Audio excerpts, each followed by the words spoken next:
Hey everyone, this is Aprajita from Excel Champs. In today's video, we are going to add an indent in the given text. For an example, here we have a data set where I have aligned all my data to the center by pressing this button. Now you can align this data into left or to right, but sometimes you might feel that this alignment does not work or does not fit into your reports or presentation. So today we will learn to add the custom indents to your data. For an example, here I have this column with email IDs. Now I'll go to home and press this button, which is increase indent. Now you will notice when I click once on this button, my email IDs are one step towards the right of the cell. Similarly, when I press it again for the second time, it will take 2 steps towards the right. When I press 3 times, it will again one single step towards the right, and so on.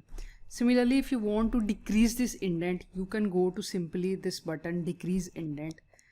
Now, as soon as I press this button, the text is moving towards the left. So this is decreasing the indent. Now in case you do not want to keep pressing these buttons, you can simply click on this small arrow and fix an indent here. Like here I have fixed 4 and I'll press OK. For all these items, I'll go on this button, select indent here left, and I'll simply type 4. So my data has moved 4 steps towards the right. So this is how you can add an indent to your data. Now the keyboard shortcut to add and remove this indent are Alt H6 to increase the indent and Alt H5 to decrease the indent.